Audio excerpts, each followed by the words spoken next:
నమస్తే రమగారు. నమస్తే జయ. రమగారు, చిన్నపిల్లలకి చెప్పే కథల్లో భాగంగా ఏదైనా ఒక పంచతంత్ర కథ చెప్తారా?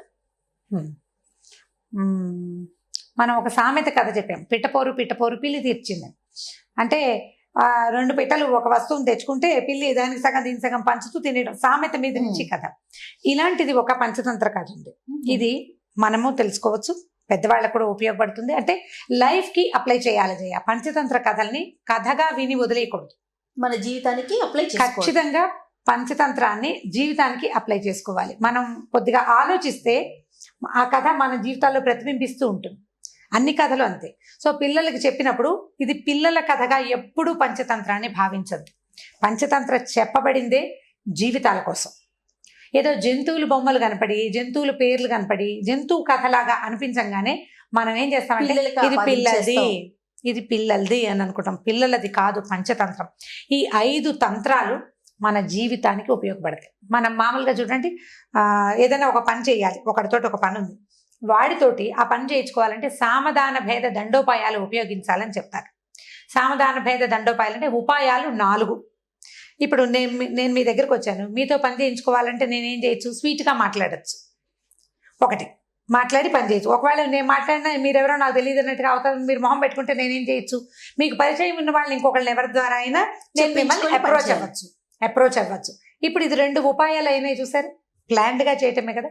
జీవితం అంతా ప్లానింగ్ తోటే నడుస్తుంది. ఈ సామధాన భేద దండోపాయాలు ఏంటంటే, మొదటిది సామోపాయం, అంటే మృదువుగా మాట్లాడి మామూలు మాటలు. రెండోది దానం, నేను మీకు ఇది చేస్తాను, మీరు నాకు ఇది చేయండి. ఓకే. భేదం, ఇద్దరి మధ్యలో వాళ్ళు చేయమంటున్నారు, మీకు వచ్చు కదా అని అడిగితే వాళ్ళు చేయకపోతే నాకు రాదా అని వీడు తయారవుతాడు. ఇద్దరికి చెడగొట్టి మన పని చేసుకోవటం మూడో ఉపాయం. 4వది దండోపాయం, చేస్తావా చేయవా అని 2 కొట్టి పని చేయించుకోవటం. దండన అంటే డైరెక్ట్గా మనమే కొట్టక్కర్లా, వేరే వాడితో దండింపజేసి వాళ్ళతో పై వాళ్ళతో కేకలేయించి ఇవిడు చేయనంటుంది అని మీ ఎండి గారితో మిమ్మల్ని కేకలేయించి పని చేయించుకోవటం, ఇది ఒక ఉపాయం. ఈ 4 ఉపాయాలు జీవితంలో దాదాపుగా ప్రతివాడు ప్రతిరోజు కూడా అప్లై చేయాలి. ఈ ఉపాయాలు పుట్టింది పంచతంత్రంలోనే. నేను అప్లై చేయనంటే లైఫే లేదు. అసలు అప్లై చెయ్యనుంటే చేయకుండా లేదు, అసలు చేయకుండా లేదు. పిల్లల్ని బతిమలాడతాం, స్నానం చేయమన్నా అన్న స్నానం చేయి, నిద్రలేదు స్నానం చేయి, వాడు చేయనంటాడు. స్నానం చేస్తే చాక్లెట్ ఇస్తా అంటావా? అనవా? అంటాం. లేదా నాన్నకి చెప్పి, మూడోది నాన్నకి చెప్పే ఉపాయం ఉంటుంది, తర్వాత ఉపాయం స్నానం చేయట్లేదని వాళ్ళు మనమే ఒకటి వేస్తాం, అదో దండోపాయం అయిందా. వాళ్ళు ఎంచక్క వాళ్ళ పక్కింటి వాళ్ళ పిల్లలు స్నానం చేసేసారు, వాళ్ళు ఆడేసుకుంటున్నారు, నువ్వు వాడుకోలేకపోతున్నావు, భేదోపాయం మూడోది. స్నానం చేసేసి వాళ్ళు సినిమాకి వెళ్ళిపోయారు, నువ్వు స్నానం చేయకపోవటం ఇంకా అన్నం తినకపోవడం వల్లే నీకు సినిమా లేదు అంటే వాడికి వీడికి డిఫరెన్స్ క్రియేట్ చేసి పని చేయిస్తాం. ఇది ఉపాయం. వాడేమో దండోపాయం, మనమే 2 చెంపకాయలు పీకుతాము, లేకపోతే నాన్నతో తన్నిస్తానని బెదిరిస్తాం. ఈ 4 ఉపాయాలు వాడకుండా, నేను మదర్గా చెప్తున్నాను, మనిషిగా ప్రతివాడు ప్రతిరోజు ప్రతి విషయంలోనూ ఉపాయాన్ని వాడవలసిందే. ఉపాయం లేని వాడిని ఊళ్ళో నుంచి వెళ్ళగొట్టమని సామెత ఉంది. ఉపాయం లేనిదే కుదరదు, ఏదో ఒక ఉపాయం కావాల్సిందే. ఈ ఉపాయాలని మనము పంచతంత్రంలోంచి నేర్చుకోవచ్చు. నేను ఒక కథ చెప్తే అది పిల్లల కథగా భావించద్దమ్మా. ఇది నేను తల్లులు, ఇప్పుడు నేను పెద్దదాన్ని, ఇప్పుడు చిన్నపిల్లల తల్లులు అందరూ నా పిల్లలతో సమానమే, వాళ్ళకి క్లియర్గా చెప్తున్నాను. దీన్ని లైఫ్కి అప్లై చేయటం తెలుసుకోండి. ఇది మీ ఉద్యోగాల్లో ఉపయోగపడుతుంది, మీ జీవితంలో ఉపయోగపడుతుంది. ఎప్పుడు దాన్ని వాడాలి, బ్రెయిన్లో ఉంచుకోవాలి. దాన్ని మనం చేస్తే మన పిల్లలకి అలవాటు పడుతుంది. ఇప్పుడు మనము ఎలా ప్లాన్డ్గా బిహేవ్ చేస్తున్నామో అది చూస్తారు కదా. మొదటి రోజు మీ ప్లానింగ్ వాళ్ళకి అర్థం కాదు, మనతో ఉన్న వాళ్ళు కూడా మన ప్లానింగ్ అర్థం కాదు. కొన్నాళ్ళు పోయాక ఆమెకు ప్లానింగ్ ఎక్కువ అని మిగిలిన వాళ్ళు తెలుసుకుంటారు, 4 ప్లాన్లు చూసాక. అంతే కదా. ఒక్కొక్కళ్ళు మీ ప్లానింగ్ ఏమిటో నాకు చెప్పడానికి మీరు నన్ను కథలు అడిగినట్టుగా మిమ్మల్ని ప్లానింగ్ అడుగుతారు జనం. అయితే ఈ కథ చూద్దాం. పంచతంత్ర కథ కదా ఇది. ఒక రోజట ఒక కుందేలు, వర్షంగా ఉన్న ఒక రోజు కుందేలు తను పడుకోవడానికి స్థలం వెతుక్కుంటూ పరిగెత్తింది.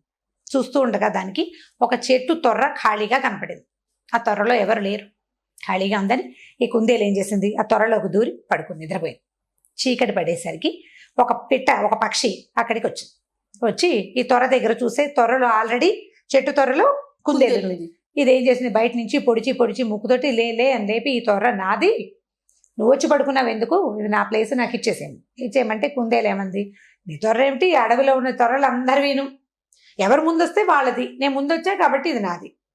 అనేసరికి ఈ పక్షి ఒప్పుకోవాలి. ఏమిటి అందులో బోల్డన్ ఉన్నాయి చూడు, కాకులు అలమలు నేనే తెచ్చిపెట్టుకున్నాను, ఇంకో 4 రోజుల్లో గుడ్లు పెట్టాలి, నేను అవన్నీ ఒక్కొక్కటి ఏర్పరచుకుంటుంటే వాటి మీద వచ్చి పడుకున్నావు నువ్వు, నా ప్లేస్ నాకు కావాల్సిందే అని పోట్లాడితే నీ దిక్కుని చోటు చెప్పుకో, నేను ఇవ్వను లేవను ఇప్పుడు అనేసరికి ఈ పక్షి ఏం చేసింది, ఇప్పుడు ఇంకో ఎవరినైనా తగు తీర్చడానికి పిలుచుకొచ్చే టైం లేదు, చీకటి పడిపోయింది, పక్షులన్నీ సర్దుకుంటున్నాయి ఇళ్లలో, ఎవరు రారు పోవమ్మా అంటారు ఎవరినైనా పిలిస్తే. అందుకని ఏం చెయ్యొచ్చు ఆలోచించింది, అటు ఇటు ఇంకెక్కడికైనా పరిగెడితే ఇప్పుడు కొత్త ప్లేస్ దానికి ఎక్కడ దొరుకుతుంది, వెతుక్కోవాలి. దాని బదులు ఈ కుందేలుని బతులాడుకుంటే సరిపోతుందని ఏం చేసింది, ఈ కుందేలుని బాబు ప్లీజ్ చలిగా ఉంది బాగా, బయట వర్షం పడుతోంది, నాకు కూడా ప్లేస్ ఇవ్వు, మన ఇద్దరు తగువు రేపొద్దున ఎవరి దగ్గరైనా తీర్పించుకుందాం ప్రస్తుతానికి అని చెప్పి ఈ త్వరలో అది కూడా దూరి పడుకుంది. ఈ కుందేలు కూడా ఏమనుకుందంటే సరేలే వర్షం కదా పాపం అది మాత్రం ఎక్కడికి పోతుంది, పైగా ఇది నాదని చెప్తుంది, ఆల్రెడీ కింద ఆకులు అలమలు తగులుతున్నాయి, పక్షులు తెచ్చి పెట్టుకుంటాయి మెత్తగా ఉండేందుకు, అవి తగులుతున్నాయి దాని ఒంటికి. అందుకని ఈ పక్షిని కూడా తనతో పాటు పడుకుంది పక్షి. తెల్లవారింది, పక్షి కుందేలు 2 బయటకు వచ్చినాయి. ఇప్పుడు మన తగువ తీర్చాలి, ఈ ప్లేస్ ఎవరిది, తగువ తీర్చడం కోసం చుట్టూతా వెతికినాయి పక్షులన్నీ ఆహారార్థం బయలుదేరి వెళ్ళిపోతాయి తెల్లవారేసరికి. ఈ తగులు తీర్చే వ్యవహారాలు వాటికి రావు అవి, ఎందుకంటే వాటి తిండి వెతుక్కునే ప్రోగ్రాం ఉంటుంది, రోజంతా తిరిగి కదా వెనక్కి రావాలి. కొన్ని గుడ్లు పెట్టినవేమో పిల్లలకి తిండి పెట్టుకునే ప్రోగ్రాంలు ఉంటాయి, అవి చచ్చిన వేరే పనుల వైపు చూడం. అంటే ఎవరి పని వాళ్ళు చేసుకుంటారనమాట. నీ తగులు తీర్చే వ్యవహారం ఎవరికి అక్కర్లేదు. పంచాయతీలు ఎవరు పెడతారు, పని పాట లేని వాళ్ళు పెడతారు. ఇక్కడ ఉన్న పిట్టలన్నిటికీ వాటి పని వాటికి ఉంది. సరే ఏం చేసినాయి ఇవి 2 ఖాళీగా ఉన్న జంతువు కోసం వెతుక్కుంటూ తిరిగితే ఈ గంగా నది తీరంలో ఉన్నాయి ఈ చెట్లు. ఈ గంగా తీరంలో ఒక పెద్ద ఈవురు చెట్టు, బూరుగు చెట్టు, ఆ చెట్టు త్వరలో ఒక పిల్లి ఉంది. పిల్లి ఖాళీగా కూర్చుంటుంది, ముసలిది. దానికి పెద్దగా అంటే రోజంతా తిండికి కోసం వెళ్ళే ఓపిక లేదు, పిల్ల జల్లా లేరు, ఎవరికైనా ఆహారం తెచ్చిపెట్టాల్సిన పని లేదు, శక్తి ఉడిగిపోయింది, ఎక్కడో ఒక చోట కూర్చుంటుంది, ఏదో కాస్త తెచ్చు తిని, ముసలిది కదా కదలికలు తక్కువగా ఉంటుంది, అంటే పెద్దదనమాట. పెద్దవాళ్ళు ఏం చేస్తారు, ఏదో వేళకి చిన్నప్పుడు తిన్నంత ఆహారం వాళ్ళకి అక్కర్లేదు కదా, కొద్దిగా తిని ఎక్కువ గంటలు ఉండగలుగుతారు. పిల్లి కూడా అలాంటిదే. సరే ఏం చేసినాయి ఈ 2 పిల్లి దగ్గరికి వెళ్దామని మెల్లిగా ఆ చెట్టు వైపుకి బయలుదేరినాయి. చెట్టు దగ్గరికి వెళ్ళేసరికల్లా అదేమో త్వరలోనే కూర్చుని మొహం బయటికి పెట్టింది. ఈ పెట్టాను ఈ కుందేలు ఇద్దరు కలిసి తమ కథ అంతా చెప్పినాయి. సాయంత్రం నేను వచ్చేసరికి అక్కడ ఎవరు లేరు, ఖాళీగా ఉంది, అందుకని నేను త్వరలో పడుకున్నాను, ఈ పెట్టేమో ఇది నాదంటోంది, కాబట్టి నువ్వు తీర్పు చెప్పాలి. అడవిలో ఎవరు ముందు ప్లేస్ సంపాదించుకుంటే వాడిదే కదా, నేను నిన్నే ఖర్చు వేశానంటే బస్సు సీట్ లాగా కుదరదు కదా అని కుందేలు, నేను కొన్నాళ్ళ నుంచి ఉంటున్నానని చెప్పేసరికల్లా ఈ పక్ష పిల్ల అనుకుంది భలే టైంకి దొరికారు, అసలు ఇవాళ ఓపిక లేదు, ఆహారానికి వెళ్ళే ఓపిక లేదు, బాగా దొరికినాయని. అబ్బాయిలు మీరేదో కిచకిచా కిరికిరు అంటున్నారు కదా, నాకేమీ బాగా వినపడ్డం లేదు, పెద్దదాన్ని కదా, ఇలా దగ్గరికి రండి, త్వరలోకి వచ్చేస్తే మీరు చెప్పేది నేను వింటాను. ఇంత దూరంగా చెప్తే నాకు ఎట్లా వినపడుతుంటే ఇవి 2 మొహమొహాలు చూసుకున్నాయి. ఏం చెయ్యాలి, పిల్లి దగ్గరికి వెళ్ళొచ్చా, ఆ పిల్లి కుందేల్ని చంపేస్తుంది, పిట్టని చంపేస్తుంది, రెండింటిని తినేయగలదు. అది ఏం చేయాలి ఆలోచించి, ఇది ఎలాగో ముసలిది, తొర్ర ఎలాగో చిన్నది, ఒకవేళ అదేమైనా చేస్తే పారిపోవచ్చు, అట్లా లోపల ఆలోచించుకున్నాయి. ఈ ఆలోచన కంటే ఆలోచన చిన్నది, తమ తగువు తీర్పించుకోవాలన్న ధోరణే వీళ్ళకి హెచ్చుగా ఉంది. అంటే ఫ్యూచర్ ఆలోచించకుండా ప్రజెంట్ సిచ్యువేషన్ని సాల్వ్ చేసుకోవటం మాత్రమే వాటి ఆలోచన.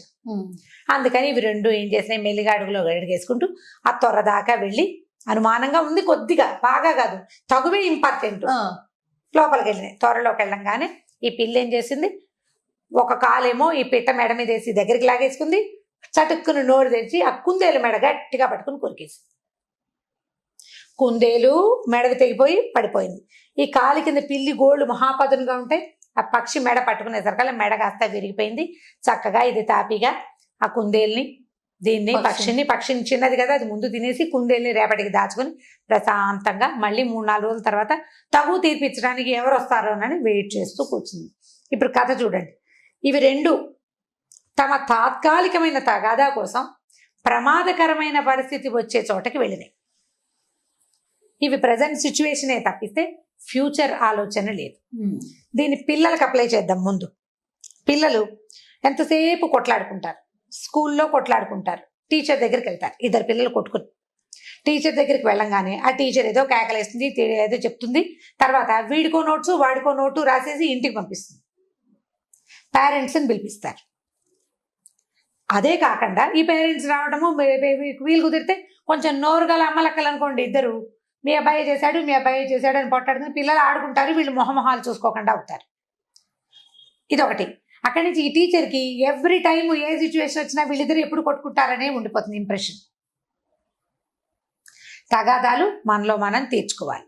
ఇప్పుడు పెద్దవాళ్ళ దగ్గరకు వద్దాం. ఇప్పుడు మనం అందరం అప్లై చేసుకోవాలనుకుంటున్నామా? అవును. భార్య భర్త పోట్లాడుకుంటారు చిన్న విషయానికి, దాన్ని వాళ్లే సింపుల్ గా సార్ట్ అవుట్ చేసుకుని, ఒకళ్ళు తగ్గి ఇంకొకళ్ళు పెరిగి, వాళ్ళు తగ్గినప్పుడు మనం పెరిగినప్పుడు రెండో వాళ్ళు తగ్గి చేస్తే సర్దుకుపోతుంది. దీన్ని పెద్దది చేసి మూడో వాళ్ళ దగ్గరికి తీసుకెళ్ళామంటే మనం ఫ్యూచర్ ఆలోచించాం.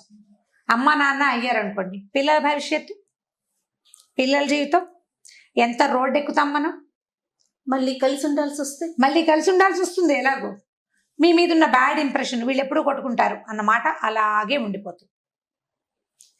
భార్య భర్త ఇట్లా, అక్క చెల్లెళ్ళు వాళ్ళు అంతే, తోడుకోడళ్ళు వాళ్ళు అంతే, అత్తా కోడలు ఎవరైనా అంతే.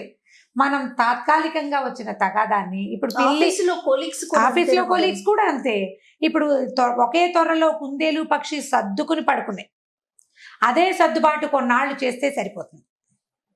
మర్నాడు తగాదా తీర్చడానికి మూడో మనిషి దగ్గరికి వెళ్ళేసరికల్లా అది ప్రమాదంగా వాటికి సంభవించింది. మనం చచ్చిపోవనుకోండి, అవి చిన్న పక్షులు కాబట్టి, జంతువులు కాబట్టి. ఇప్పుడు ఈ కథని పెద్ద విషయాలకి అప్లై చేసుకోవాలి, మన జీవితానికి అప్లై చేసుకోవాలి. ప్రతి చోట అంతే చేయ. మనం గాడిద ప్లానింగ్ కథ చెప్తున్నామా? ఆ ప్లానింగ్ పిల్లలకేనా?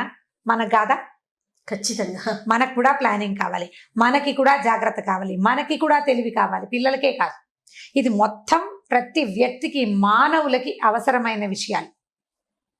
నీతి కథలన్నీ పిల్లలకి చెప్పడానికి కాదు, నీతి కథలు మనం తెలుసుకోవడానికి కూడా కాదు, తెలుసుకుని అప్లై చేయటానికి, జీవితంలో దాన్ని వాడుకోవడానికి. పంచతంత్ర కథని శ్రద్ధగా వినండి, శ్రద్ధగా చదవండి, దాన్ని మన జీవితానికి అప్లై చేసే ప్రయత్నం చేయండి. ఒకసారి కనుక మనకి ఇది అర్థమైతే మనం కొట్లాటలకు వెళ్ళాం. ఏదైనా వచ్చినా మనలో మనం సార్ట్ చేసుకోవాలనుకుంటాం, ఆలోచన మారుతుంది. మీరు ఆలోచన మారడానికి ఇది తీసుకోండి. మీకు పంచతంత్ర కథ ఒరిజినల్ ఎప్పుడు నేను మీకు చెప్పలా. విష్ణు శర్మ అనే ఒక పండితుడు తెలివి తక్కువగా, రాజుగారి అబ్బాయిలు నలుగురు, రాజుగారి తెలివైన వాడు, ఆయన పిల్లలు నలుగురికి పొట్టి తెలివి తక్కువ వాడు. ఈ నలుగురు తెలివి తక్కువ పిల్లల్ని రాజుగారు ఆ విష్ణు శర్మకి అప్పచెప్పాడు. ఆయన ఈ కథలు, పంచతంత్ర కథలు చెప్పి వీళ్ళని రాజకీయ దురంధరులుగా చేశారట. అలా వచ్చినాయి కథలు. వాళ్ళకి ఈ జంతువుల కథలు చెప్తూ ఎట్లా మీరు లైఫ్ కి దీన్ని వాడుకోవాలో చెప్పాడు. బుద్ధిని పెంచుకోవాలి. కథని పిల్లలకి చెప్పడం కాదమ్మా, మీరు కూడా దాన్ని లైఫ్ కి అప్లై చేయడానికి ట్రై చేయండి. మీరు ఎవరైనా ఒకళ్ళు, ఇద్దరు, ముగ్గురు అయినా సరే, ఇది ఈ కథ నాకు లైఫ్ కి ఉపయోగపడింది అని మీకు అర్థమైందా, అప్పుడు మీరు కథ చెప్పడం మొదలు పెడతారు నాలాగా. సూపర్.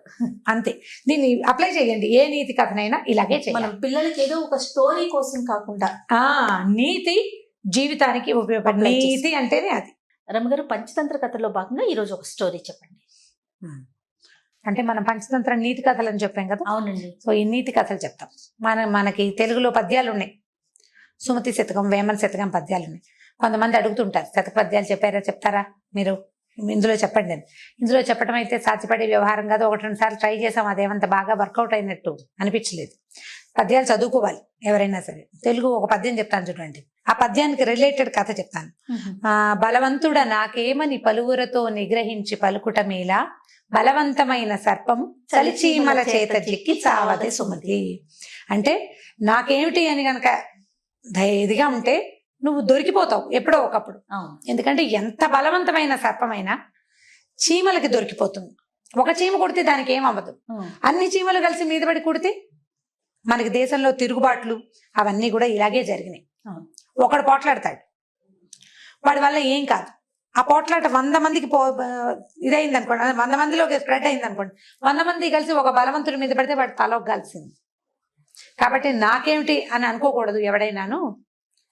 మనుషులతోటి సానుకూలంగా పోవాలి ప్రతిదానితో అని సుమతి శతకారుడు చెప్పాడు. దీనికి దగ్గరగా కాదు కానీ ఇంచుమించుగా ఇలాగే ఉందని చెప్పడానికి వీల్లేదు. ఒక మంచి కథ ఉంది. ఒక పల్లెటూరికి చుట్టుపక్కల ఈ పాత రోజుల కథలు చెప్తాం కదా మనం అన్ని. అడవి దారి ఉందట. దానికి ఆ ఊరికి 2 దారులు ఉన్నాయి. అడవిలో నుంచి ఒక దారి, చెరువు పక్క నుంచి ఒక దారి. అడవిలో నుంచి దారి నిజానికి దగ్గర దారి. చెరువు పక్క అంటే చెరువు పక్క నుంచి కట్ట మీద నుంచి చుట్టుకుని రావాలి. అయినా కూడా ఈ దగ్గర దారిని ఎవరు తీసుకోకుండా ఈ చెరువు చుట్టుపక్కల నుంచి నడిచేవాళ్ళ బోల్డన్ని కిలోమీటర్లు అంటే బోల్డన్ని మైళ్ళు నడవాల్సి వచ్చేది. ఎక్కువ పర్లంగుల దూరం ఉండేది.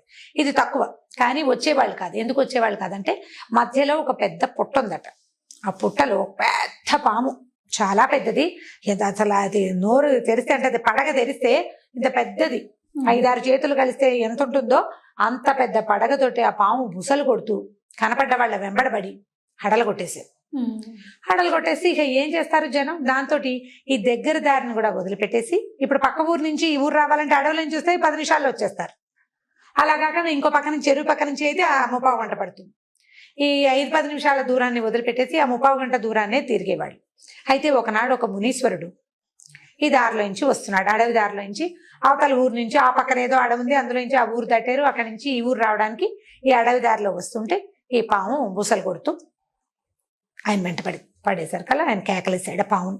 ఏమిటి నువ్వు, ఇదేం పద్ధతి, ఇలా చేయకూడదు, నువ్వు ఇంత పెద్ద సర్పాన్ని తపస్సు చేసుకోవాలి, నీ ఇంత శిరస్సుతోటి నీకు ఊర్ధ్వలోకాలు మంచివి దొరుకుతాయి, ప్రతివాడు మరణించాల్సిందే ఇవాళ కాకపోతే రేపు, నువ్వేం కూర్చుంటావా ఇక్కడ, నువ్వేం కూర్చోవు భూమి మీద, ఎవరైనా వెళ్ళిపోవాల్సిందే, నీకు టైం వస్తుంది, నువ్వు ఇలా అందరినీ బెదరగొడుతూ ఈ రకంగా చేశావంటే నీకు నరకం వస్తుంది పైకి వెళ్ళాక, ఇదేదో బాగుందనుకుంటున్నావని దాన్ని బోధించాడు బాగా.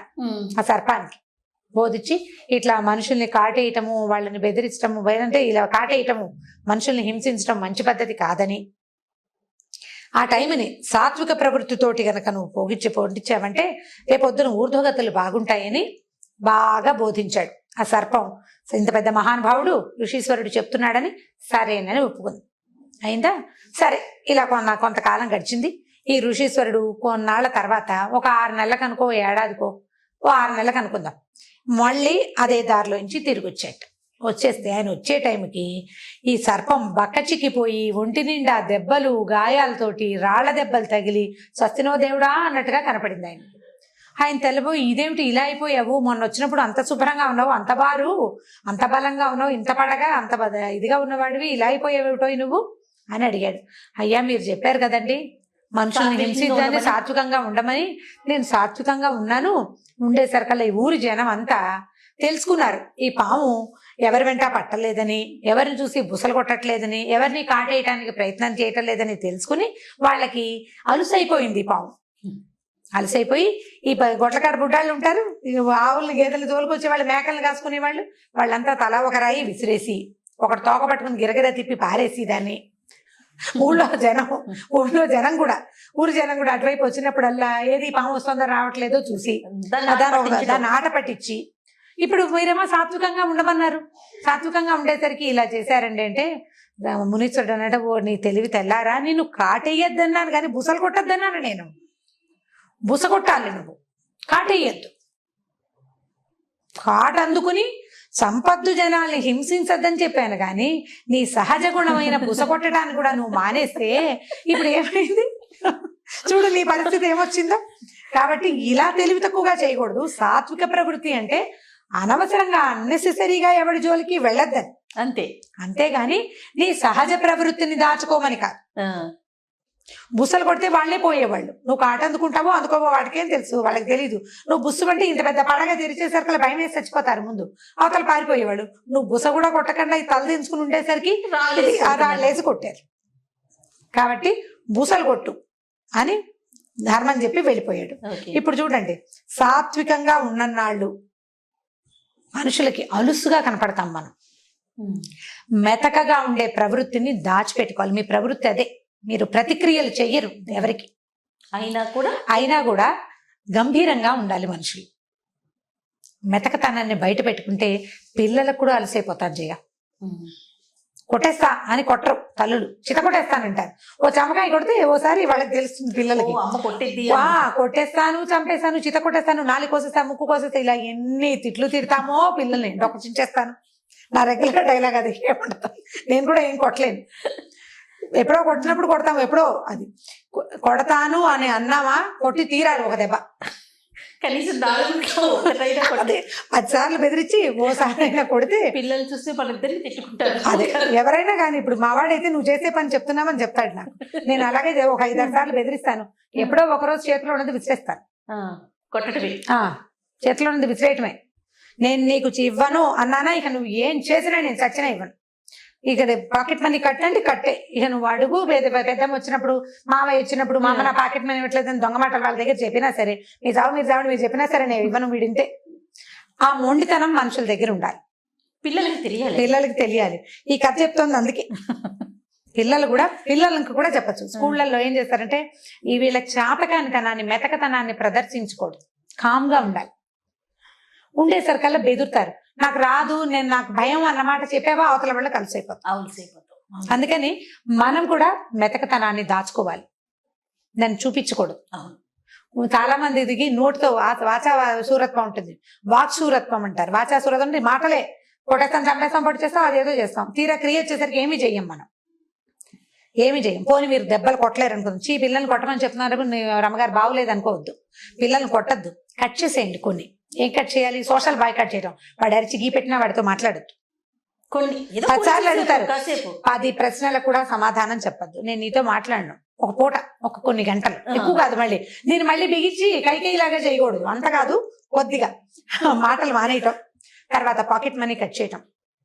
ప్రతి వారం శనివారం ఆదివారం ఐస్ క్రీమ్ ఇప్పిస్తామనుకోండి, ఈ వారం నువ్వు వల్ల చేసావు, నీకు ఇది ఇప్పించను అని మంగళవారం చెప్తే శనివారం దాకా ఆ మాట మీరు గుర్తుపెట్టుకోవాలి, దాని మీద నుంచోవాలి. మీ పరాక్రమాన్ని చూపించాలి. పాము దాని ఒరిజినల్ పరాక్రమాన్ని చూపించాలని ఋషీశ్వరుడు ఎలా చెప్పాడు, అలాగే తల్లుల పరాక్రమం పిల్లలకి తెలియాలి. వీళ్ళు ఇలాగే చేస్తారు. అసలు మాట్లాడకుండా ఒక 1 or 2 hours ఉంటే చాలేమో, చాలా ఎక్కువ, ఎంత విలువెల్లాడిపోతారు, చాలా ఎక్కువ. కానీ వాళ్ళు మన మీద ప్రయోగిస్తారు, అది చూసుకుని చేయాలి. మనం చేసేమా ఇది మనం ఆవిడెవరో అడిగారు, మనం బ్లాక్ మెయిల్ చేస్తే, ఇమోషనల్ బ్లాక్ మెయిల్ చేయండి అని చెప్పాము ఒక కథలో. మనం చేస్తే వాళ్ళు అలవాటు చేసుకుని వాళ్ళు చేస్తారేమంటే చేస్తారు. వాడికి అలవాటు అయిపోయేంత ఎక్కువ నువ్వు చేయకూడదు, మనం దొరకకూడదు కదా. తల్లులకి ఎంత తెలివి కావాలి తెలుసా జయ, నిజంగా చాలా తెలివి కావాలి ఎందుకంటే పిల్లలు ప్రచండమైన తెలివితేటలు కలిగిన వాళ్ళు ఉన్నారు ఇప్పుడు, మామూలు తెలివి కాదు అసలు. నేను చెప్తుంటే 1 day బేబీకి తెలుసు మన సంగతి. ఎప్పుడు చెప్తారు, కీలెరిగి వాత పెట్టాలి. అదే కీలెరిగి వాత పెట్టుకోవాలి. పిల్లలకి దొరకకూడదు, ఏమైనా సరే. పిల్లలకే కాదు చేయ, కెమెరామెన్లు ఇద్దరు మనకేసి చూస్తున్నప్పటికీ మొగుళ్ళకి దొరకకూడదు, అత్తగారులకి దొరకకూడదు, అమ్మకి కూడా దొరకకూడదు. మనం చేసేది దొరికేమా దొరికిపోతాం అంతే. వీళ్ళు ఎవరికి దొరకకుండా ఉండాలంటే మనకి ఎన్ని తెలివితేటలు ఉండాలి. మొదటిది, మనం ఏదో కులాసాగా బద్ధకంగా ఏదో యూట్యూబ్ చూస్తూ ఏదో పని చేస్తూ కాలక్షేపం చేయకూడదు. బ్రెయిన్కి ఎప్పటికప్పుడు పదును పెట్టుకోవాలి. ఆడవాళ్ళు ఎంత తెలివిగా ఉంటే ప్రపంచం అంత బాగుంటుంది. సూపర్ అంతే, మనకున్న తెలివి ఖచ్చితంగా మనం కాదు. ఇప్పుడు మన పని మనిషి ఉంది, పని మనిషి తోటి ఒకలా, మనకి అందరికీ ఉంటాయి చేయ ఇవి. పని అమ్మాయి తోటి ఒక రకంగా మాట్లాడతాం, అవునా? పని అమ్మాయితో మాట్లాడినట్టు మనం ఎవరితోటైనా మాట్లాడతామా? మాట్లాడు. అమ్మతో ఒకలా మాట్లాడతాం, అవునా? కూతురు దగ్గరకు వచ్చేసరికి అమ్మ దగ్గర మనం గారాలు పోతాం, పిల్లల దగ్గరకు వచ్చేసరికి వాళ్ళ గారాలు మనం భయపడతాం, వాళ్ళ గారాలకి లొంగిపోవాల్సి వస్తుంది. సో ఇప్పుడు ప్రతి వాళ్ళు ఇన్ని పాత్రలు పోషిస్తూనే ఉంటాం. ఇప్పుడు అందరితోటి ఈ ప్లే చేసేటప్పుడు ప్రతిసారి తెలివిగా ప్లే చేయండి. ఋషీశ్వరుడు చెప్పాడు, పరాక్రమాన్ని చూపించద్దు కానీ నీ రకాన్ని చూపించు, నీ సంగతి చూపించు. నీకు పడగుంది, ఫోర్లు ఉన్నాయి, నీకు విషం ఉంది, నువ్వు ఎప్పుడైనా కాటేయగలవు. ఆ భయం ఉండాలి అవతల వాళ్ళకి. సో ప్రతి స్త్రీ నేర్చుకో, ప్రతి తల్లికి ఈ తెలివితేటలు ఖచ్చితంగా ఉండవలసిందే. పాము కథ చెప్పి మమ్మల్ని పాములాగా మారమంటారంటే పాముకి లాగా మారమంటలేదు. ఋషీశ్వరుడు చెప్పింది నువ్వు కాటు వేయద్దు, నీ ఒరిజినల్ నేను ఇది చెయ్యగలను అని చూపించాలి. చూపిస్తే అందరూ కంట్రోల్లో ఉంటారు, ప్రపంచం అంతా మన గుప్పెట్లోకి ఉంటుంది. అప్పుడే మనం సరిగ్గా చేయగలుగుతాం. అప్పుడే మన ఆఫీసుల్లో కూడా ఆఫీసుల్లో ఇంతే, మనం వర్క్ ప్లేసుల్లో ప్రతి చోట మన అస్తిత్వాన్ని మనం నిలబెట్టుకోవాలంటే తెలివిగా వ్యవహరించాలి. మెతకతనాన్ని ప్రదర్శించకూడదు, దాన్ని దాచుకోవాలి. మనం మెతకైనా కూడా దాన్ని చూపించకూడదు, గంభీరంగా ఉండటం నేర్చుకోవాలి. థ్యాంక్ యూ సో మచ్ రమ్మగారు. ఓకే, మంచి వ్యాలిడ్ పాయింట్స్ వచ్చాయనిపిస్తుంది. అంటే మీకు పాయింట్లు సరే, దీంట్లో ఎన్ని కామెంట్లు వస్తాయో చూడాలి. చూద్దాం. రమ్మగారు, పంచతంత్ర కథలు అనగానే పిల్లలు చాలా ఇంట్రెస్ట్ చూపిస్తారు, అందులో ఒక నీతి కూడా ఉంటుంది. సో ఈ రోజు ఒక పంచతంత్ర కథ చెప్పుకుందామండి. ఎవరితో ఫ్రెండ్షిప్ చేయాలి అనే దాని మీద ఒక కథ చెప్తాం. అయితే ఇది చాలా పాత కథ ఇది ఫెమిలియర్ కథ అవ్వడానికి కూడా అవకాశం ఉంది. చాలా మందికి తెలుసుంటుంది ఈ కథ. మీకు తెలుసో లేదో మరి. అంటే ఇప్పుడు వ్యక్తులు తమలాంటి ఇవి ఉన్న వాళ్ళే, అంటే ఒకటే జాతి వాళ్ళతో స్నేహం చేయాలి, ఒకటే కులం వాళ్ళతో, కులం అనకూడదు, ఈ కులం బ్యాడ్ వర్డ్, సేమ్ మనలాంటి వాళ్ళతో, కమ్యూనిటీ అంటే ఒకే తెగకి చెందిన వాళ్ళతోటి స్నేహాలు చేయాలి. వేరు తెగల వాళ్ళతోటి స్నేహం చేసినప్పుడు అప్పుడప్పుడు ఎక్కువగా అది ఫెయిల్ అవ్వడానికి అవకాశం ఉందని చెప్పే పంచతంత్ర కథ ఇది. అయితే ఈ పంచతంత్ర కథలు చెప్పే నాటికి ఇది చాలా పురాతనమైన పద్ధతి కదా, 500-600 సంవత్సరాల క్రితం కథలు ఇవి. అప్పటికి మనుషుల్లో కూడా ఇలాంటి జాతి వ్యవస్థ అది స్పష్టంగా ఉందో లేదో మనకి పెద్దగా అవగాహన లేదు. కుల వ్యవస్థ ఖచ్చితంగా ఉంది, చాతుర్వర్ణాలు ఎవరి పని వాళ్ళ నుంచి వాళ్ళు చేసుకునే విధానం ఉన్నదే అన్నమాట. అలాంటప్పుడు రాజుగారి అబ్బాయిలకి విష్ణు శర్మ చెప్పిన కథలు ఇవి. 4 రాజకుమారులకి చెప్పారు. అయితే ఎవరితో ఫ్రెండ్షిప్ చేయాలంటే మంచి చెడు తెలుసుకుని స్నేహం చేయాలి, మూర్ఖులతోటి స్నేహం చేయకూడదు. తర్వాత మన స్వజాతి కానివాడు, అంటే ఒక శాకాహారి మాంసాహారి స్నేహం చేయకూడదన్న నీతి కూడా అందులో ఉంది. ఈ శాకాహారి మాంసాహారి అంటే జంతువుల్లో ఉంటాయి కదా, కొన్ని జంతువులు శాకాహారులుగానే ఉంటాయి. పెద్దదైన ఏనుగు ఒట్టిగా ఆకుల అలవలు తిని బతుకుతుంది. దానికి అంత శరీరం ఎలా పెరుగుతుందో ఆకుల అలవలతోటి మనకి తెలుసు, దాని పుటకే అది. కోతులు మంకి అవన్నీ కూడా శాకాహారులు, ఎల్లేళ్ళని ఇవన్నీ. ఇప్పుడు మాంసాహారులు అనేసరికల్లా నీళ్లలో ఉండేవి మాంసాహారులే, పక్షులన్నీ మాంసాహారులే, పెద్ద జంతువులు అంటే నక్క తోడేలు లాంటి సాధారణ జంతువుల నుంచి హైనాలు ఇవి కాకుండా పులుడు, సింహాలు, మాంసాహారు, ఇవన్నీ మాంసాహారులు. ఇప్పుడు ఒక మాంసాహార జంతువు ఒక శాకాహార జంతువు స్నేహం చేస్తే మాంసాహార జంతువు వల్ల శాకాహార జంతువుకి సమస్య రావచ్చు అని చెప్పే కథ అన్నమాట ఇది. ఇదేంటంటే ఒక కోతట ఒక చెరువు పక్కన ఉన్న, ఒక నది పక్కన ఉన్న మామిడి చెట్టు మీద ఉండేది. మామిడి చెట్టు మీద హాయిగా రోజు అంటే సీజన్లో ఎండాకాలంలోనే కదా మామిడి పళ్ళు వచ్చేది, అది మార్చి నుంచో మొదలవుతాయి. ఈ నదుల పక్కన ఉన్న చెట్లు త్వరగా పూస్తాయి అంటే ఎక్కువ కాలం ఫలిస్తాయి. పుష్పించడము తొందరగా ఉంటుంది, ఫలించడము ఎక్కువ కాలం ఉంటుంది, ఈల్డ్ ఎక్కువ ఉంటుంది కదా నీటి గివక ఉండేసరికి. అయితే ఈ మామిడి చెట్టు మీద ఉండే కోతి అది మార్చి నుంచి, అంటే మనకి ఇక్కడ పచ్చకాయలు వచ్చే టైంకి దానికి పళ్ళు వచ్చేసేవి.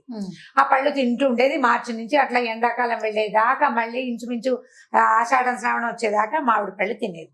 అయితే ఇది మామిడి పళ్ళు సగం తిని పడేసి ఒక పండు వస్తుంటే రెండో పండు కింద పడిపోయి నది మొదట్లో పడేది, నది ఒడ్డున పడుతుండేవి.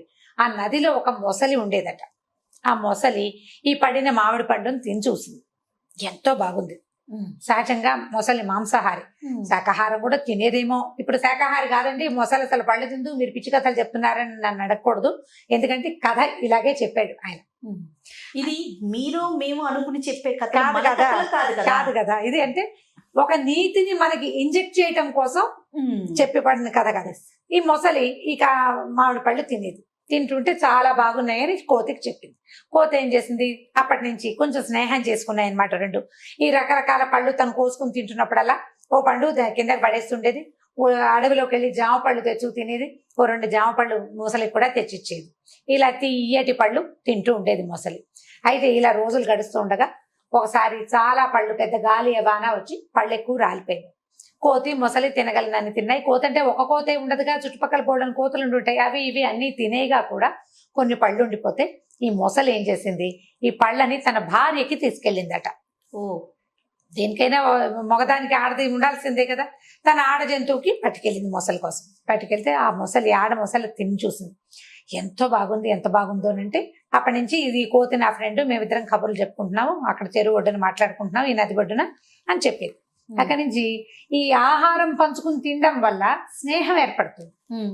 ఇవి రెండు బాగా ఆ కబుర్లు ఈ కబుర్లు, చెరువులో ఇంతలు విశేషాలు, నదిలో ఉన్నవి, నీళ్ళల్లో ఉండేవి అన్ని మొసలు చెప్పేది, అడవిలో ఉన్న విడ్డూరాలు అవన్నీ కోతి చెప్తుండేది, మాట్లాడుకునేవి. ఇలా ఎక్కువసేపు కబుర్లు చెప్పుకుంటూ భార్య దగ్గరికి వెళ్ళేది కాదట ఈ మొసలి.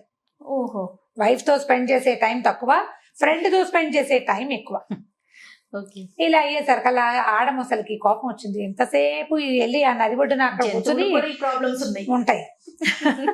అయితే చెప్పింది, ఇదేం చేసింది, ఇది కోపం వచ్చేసిందట ఈ ఆడ మొసలికి. ఇది ఎంతసేపు అక్కడ మాట్లాడుతుంది, నా దగ్గరికి రావటం లేదు వీడని చెప్పేసి ఏం చేసిందంటే ఈ మొసలికి ఏం చెప్పింది, నువ్వు ఎంత తియ్యటి పళ్ళు తెస్తున్నావు, నీకు ఇంత తియ్యటి పళ్ళు ఇచ్చే నీ ఫ్రెండ్ ఉన్నాడు చూడు, వాడు ఎంత గొప్పవాడు, వాడే ఇస్తాడు పళ్ళు, ఎందుకంటే నువ్వు కోసుకోలేవు కదా చెట్టుకి. అంత తీయటి పళ్ళని తిని రోజు అవే తిని బతికే వాడి గుండె ఎంత తీయగా ఉంటుందో, ఆ గుండెని నాకు రుచి చూపించు అని అడిగింది. ఇప్పుడు గుండెని రుచి చూపిస్తే అది ఉంటుందా? జంతువు చనిపోతుంది, ఉండదు. ఈ మొసలి సరేనని ఒప్పుకుంది, బుర్ర లేదు దానికి. అది సరే భార్య 2 సార్లు 3 సార్లు ఆ కోతి గుండె కోసం అడుగుతూనే ఉండేది, తీసుకురావా అంటే ఈసారి అని కొన్నాళ్ళు నడిచింది. తర్వాత ఒక రోజు మాటల మధ్యలో తన భార్య ప్రస్తావన వచ్చినప్పుడు మా ఆవిడ నేను ఎప్పటి నుంచో తీసుకురమ్మంటుందో నేను చూస్తానంటుంది అని కోతిని అడిగేసరికల్లా కోతది దానిదేముంది, వస్తా పదా నన్ను తీసుకెళ్ళు అని చెప్పేసి ఈ మొసలి వీపు మీద కూర్చుంది కోతి. ఈ 2 మరి కోతి పెద్దగా ఈత కొట్టడాలు అవి రావు దానికి. మొసలి వాళ్ళ ఆవిడ అక్కడెక్కడ ఉంటుంది అంతఃపురంలో, ఇవి వెళ్ళాలి కదా ఇక్కడి నుంచి. ఈ మొసలి మీద ఎక్కింది. మొసలి మీద ఎక్కితే ఈ మొసలి కొంచెం ముందుకెళ్తుండగా ఏం చెప్పిందంటే, నువ్వు ఎంత మంచివాడు పోయి, నీ అంత మంచివాడు ఎవడైనా ఉంటాడా, అందుకే నీ గుండె తీయగా ఉంటుందని మా ఆవిడకి తెలుసు అనేసరికల్లా కోతికి గుండె లటక్కమంది. అర్థమైంది, అమ్మో ఇదేదో పెట్టుకుందిరా మనసులో అని అనుకుని, ఏమిటో నా గుండె రుచిగా ఉండటం ఏమిటి, నేనే రుచిగా ఉంటానంటే, అవునట నా భార్య చెప్పింది అందుకే నేను తీసుకురమంది, నీ గుండె తినాలనుందో ఆమెకంటే. అయ్యో అలాగా, భలేవాడివి. వెంటనే కోతి తెలుసుకుందనమాట. నేను వెంటనే మాట మార్చేసి, భలేవాడివి, ముందే చెప్పద్దు, నా గుండె చెట్టు మీద పెట్టొచ్చాను అని చెప్పేసరికల్లా మొసలుంది, నిజమా గుండె చెట్టు మీద పెడతారంటే, నాకు 2 గుండెలు ఉంటాయి, ఒక గుండె చెట్టు మీద పెట్టుకుంటా, 2వ గుండె నేను నా దగ్గర ఉంటుంది. ఇప్పుడు నేను తిరగాలి కదా, వెళ్ళి నీకు మీ ఆవిడ కావాలంటే ఏముంది, వెనక్కి వెళ్ళి చెట్టు మించి గుండెకాయ తీసుకొస్తాను, మామిడికాయలతో పాటు గుండెకాయ కూడా చెట్టు మీదే ఉంది, ఆ కాయ తీసుకొచ్చానంటే ఎంతకా మీ ఆవిడకి ఇచ్చేసేయచ్చు, పద వెనక్కి వెళ్దామని చల్లగా వెనక్కి తిప్పించింది. ఎంత అమాయకపు మొసలి. మొసలి మూర్ఖత్వం అనమాట, కోతి తెలియగలదు. సరే ఇద్దరు వెనక్కి వెళ్ళారు. కోతి చక్మన్ చెట్టెక్కి, ఓరి పిచ్చివాడా నువ్వెంత మూర్ఖుడివి, నా గుండె తింటే నేను బతుకుంటానా, నీ స్నేహితుడిని చంపడానికి నీ భార్య ఎత్తువేసింది అనే విషయం నీకు తెలియలేదంత మూర్ఖుడివి నువ్వు. ఒక ప్రాణికి 2 గుండెలు ఉంటాయి అని కూడా నీకు తెలియదు, నువ్వు అంత మూర్ఖుడివి. నీలాంటి మూర్ఖుడితోటి కనుక స్నేహం చేస్తే ఇక నేను నా పని ఎప్పటికప్పుడు ఇలాగే నేను సూపులో పడుతూ ఉంటాను. మూర్ఖులతోటి స్నేహం చేయకూడదు. పైగా నీ బుద్ధి వేరు, నా ఇది వేరు. ఇప్పుడు నా మీద నీ కోపం రాగానే నువ్వు నోరు తెరిచి పళ్ళతో పట్టుకున్నావా, నేను చచ్చిపోతాను. తెలియక పొరపాటున నా జాతి కాని వాడివి, మాంసాహారమైన నీతోటి స్నేహం చేశాను, నీతో ఇంకెప్పుడు స్నేహం చేయను, నువ్వు నన్ను పిలవద్దు, నేను నీ దగ్గరికి రానని చెప్పేసి ఆ మామిడి చెట్టు దిగి ఇంకో పక్కకి వెళ్ళిపోయింది. మొసలి ఏం పరిగెత్తినా దాన్ని పట్టుకోలేదు. నీటి మీద స్పీడ్గా వెళ్తుంది కానీ నేల మీద అంత బాగా నడవలేదు కదా, చెట్లెక్కలేదు. కోతిని పట్టుకోవడం దాని వశం ఉండదు. అయ్యో అని తల బాదుకుని ఈ భార్య మాటలకి ప్రలోభపడి అనవసరంగా అమ్మాయి ఏదో ముద్దుగా చెప్పిందని అనుకున్నాను కానీ నా స్నేహితుడిని దూరం చేస్తుందని నేను అనుకోలేదు. ఇలాంటి తెలివి తక్కువ పని చేసినందుకు వృధాగా స్నేహాన్ని పోగొట్టుకున్నానని బాధపడుతూ మొసలి వెనక్కి వెళ్ళిపోయింది. ఇంకా ఎప్పుడు కోతులు నీటిలో ఉన్న జంతువుల జోలికి వెళ్ళలేదట ఆ తర్వాత. దీంట్లో నీతి ఏంటంటే, స్నేహితుల నుంచి దూరం చేయడానికి భార్యలు కూడా ప్రయత్నిస్తారు అనేది ఒక నీతి ఒకటి. తర్వాత మన జాతి కనబడంటే మనలాంటి లైక్ మైండెడ్ పీపుల్ తోటే స్నేహం చేయాలి, కానీ జాతి అంటే ఇందులో వెంటనే వేరే అర్థాలు వచ్చేస్తాయి. అంత విపరీత అర్థం ఏం లేదు. లైక్ మైండెడ్ పీపుల్ తోటి, ఒకటే రకమైన ఆహార విహారాలు ఉన్న వాళ్ళతోటి స్నేహం చేయాలి. ఇప్పుడు మనం చూడండి, ఈ ఇంటర్నెట్ లో ఫ్రెండ్షిప్, ఇప్పుడు ఫేస్బుక్ ఫ్రెండ్షిప్ చేస్తారు. ఈ ఇండియాలో ఉన్న అమ్మాయి ఫారెన్ లో, సౌదీ అరేబియాలో ఎక్కడో ఉన్న అబ్బాయి, వీళ్ళిద్దరికి ఫ్రెండ్షిప్. వాడు ఏదో చెప్తాడు, నాకు 30,000 కావాలి, 25 లక్షలు కావాలి, 20 లక్షలు, 5 లక్షలు కావాలంటే వాళ్ళని నమ్మి అకౌంట్లలో వేసేస్తున్నారు డబ్బులు. అవునండి. ఇప్పుడు వాడెవరో జాతి, నేనెవరో జాతి అనే ఇంగితం ఉండడం లేదు. ఇప్పుడు మన దగ్గర లోకల్ జాతుల గురించి కాకుండా ఇలా విపరీతపు జాతుల గురించి జాగ్రత్త పడాలి కదా, జాగ్రత్త పడాలా. సో ఇలాంటి వాటిని స్నేహం చేసేటప్పుడు ఎలాంటి వాళ్ళతోటి స్నేహం చేయాలి. పైగా ఆల్రెడీ దెబ్బతిన్న వాళ్ళని మనం పేపర్లలో చూస్తాం, మన యూట్యూబ్ ఛానల్స్ లో కూడా కనపడుతుంటాయి. అసలు సోషల్ మీడియాలో ఒక పెద్ద దుమారం లాగా రేగుతుంది. మళ్ళీ అదే పని ఎందుకు చేస్తారో జనాలు అర్థం కాదు. మళ్ళీ అవే పని చేస్తారు. ప్రతి వారం 10 రోజులకు ఒకసారి ఓ అబ్బాయి మోసపోయాడు లేదా ఓ అమ్మాయి మోసపోయింది దూరపు స్నేహాల వలన. ఫేస్బుక్ లో ఫ్రెండ్షిప్, ఫేస్బుక్ లో నాకు వచ్చింది, ఎవరో వచ్చారు, ఓ రిక్వెస్ట్ పెట్టాం, ఓకే అన్నాం, బాగానే ఉంది. ఎందుకు ముందుకెళ్తావు, వాడు ఏదో పెట్టాడు బాగుందను, దాని మీద ఎందుకు ముందుకెళ్తావు, ఎందుకు ముందుకెళ్ళాలి? నీకు ఇంకా మాట్లాడడానికి మనుషులు లేరా? మెషిన్లతో ఎందుకు మాట్లాడాలి? ఎప్పుడు ఫోన్లోనో లేకపోతే ట్యాబ్తోనో కంప్యూటర్తోనో ల్యాప్టాప్తోనో ఉంటే మనం మానవ సంబంధాలని మెషిన్ల ద్వారా ముందుకు తీసుకెళ్లేసరికి మనకి తెలియకుండా పోతుంది. అదే నువ్వు నీ పక్క ఇంటి వాడితోటి ఫ్రెండ్షిప్ చెయ్యి, వాడి తరహా ఏమిటో, వాడి వేషం, వాడి రకం మీకు కనపడుతూ ఉంటాయి కదా కంటికి, అప్పుడు వదిలేయచ్చు మొదటే. ఇప్పుడు వేరే దేశంలో ఉన్నవాడితో స్నేహం చేసేటప్పుడు వదిలేసే అవకాశానికి నీకు అవకాశం ఏది వదిలేయడానికి? తెలియదు, నీకు అర్థం కాదు. అసలు మంచో చెడో తెలియదు కదా. మంచో చెడో తెలియదు. నీకు లైవ్ గా చూడని దాన్ని ఎలా నమ్ముతాం? మనం నమ్మలేకపోతాం. ఈ విష్ణు శర్మ చెప్పిన ఏనాడో చెప్పిన పంచతంత్ర కథలు ఇప్పటికీ అప్లై అవుతున్నాయి జయ. ఇప్పటికీ తెలివి తక్కువగానే ఇప్పటికీ మోసపోతూనే ఉన్నారు జనం. ఈ కథలన్నీ కూడా మీరు మోసపోకండి, ఎవరైనా మోసపోతున్నారని తెలిస్తే వాళ్ళని హెచ్చరించండి అని చెప్పడానికి. దయచేసి ఈ కథలో నీతిని తీసుకోండి. ఏ కథ అయినా ఒక వర్డ్ ఎక్స్ట్రా వెళ్ళంగానే ఇది ఈ ఫలానాది చెప్పద్దు, ఫలానాది చెప్పండి, చెప్పిన గుడ్ కంటెంట్ ని మీరు తీసుకోలేకపోతున్నారు. ఇది ఫలానా మాట అనకూడదు అన్న ఉద్దేశంలో ఉండకుండా ఉండండి, ఒక తెలియజేయండి. అంత ఎక్కువ తీవ్రంగా దాన్ని తీసుకోవద్దు. మొత్తం స్టోరీని వదిలేస్తున్నారు. కామెంట్ రూపంలో కూడా కొన్ని చూస్తుంటే కథలు వదిలేస్తే బాధ అనిపిస్తుంది రమ్మగారు, నాకు కూడాను. ఎందుకంటే ఇప్పుడు ఒక జాతి అనేది ఒకటి, అంటే అది కథలో ఉన్న విషయం మనం చెప్తున్నాం. అదే ఒక రమ్మగారు లేదా ఒక జయానో క్రియేట్ చేసింది. అంటే ఇప్పుడు దాకా చెప్పిన మొత్తం కథలన్నీ కూడా నేను చదివినవే గాని వీటిలలో ఒక్కటి కూడా సొంత కథ కాదు, నేను రాసిన కథలు కాదు కదా. ఇప్పుడు నేను రాసిన కథలు నేనే చెప్పిందంటే నేను ఒక్కదాన్నే కనుక చెప్పిన కథలు, నేను మాట్లాడినవి, అవి నా సొంత భాష. ఒక చిన్న కంటెంట్ తీసుకుని దాని మీద నేను అల్లింది తప్ప అది ఏది నా సొంతం కాదు. ఇప్పుడు కథలో మహామహులు రాసినవి, పెద్దవాళ్ళు ఎప్పటి కథలు వదిలేస్తున్నారు. ఈ వర్డే రాంగ్, ఇదే ఎందుకు తీసుకొస్తున్నారంటే మీరు దయచేసి కొంచెం బ్రాడ్ మైండెడ్ గా ఆలోచించండి. అంటే ఇప్పుడు కథను తీసుకోవాలి, ఇది కథనే తీసుకోవాలి. ఇప్పుడు జాతి గురించి అంటే జాతులు బయట వాళ్ళతో స్నేహాలు చేయడం ఎప్పుడు సేఫ్ కాదు. మనుషుల్ని చూసినప్పుడు స్నేహాలు తప్పకుండా. మనం అమెరికా వెళ్ళాం, అమెరికన్స్ తో ఫ్రెండ్షిప్ చేయొచ్చు, వాళ్ళకి లైవ్ గా వాళ్ళు మనకి కనపడతారు కదా. ఈ కథలో అయితే ఫ్రెండ్షిప్ వరకు ఆగితే ఏదైనా వెళ్ళనుకుంటండి, అదే ఎక్కడైనా మంచి. అది ఎక్కువ వెళ్ళకూడదు, ఎక్కువ వెళ్ళకుండా జాగ్రత్త పడితే బాగుంటుంది. రైట్, థ్యాంక్ యూ రమ్ గారు. ఓకే జయ. ఈ వీడియో కనుక మీకు నచ్చినట్లయితే లైక్ చేయండి, షేర్ చేయండి. మరిన్ని వీడియోస్ కోసం మా ఛానల్ ని సబ్స్క్రైబ్ చేసుకోండి.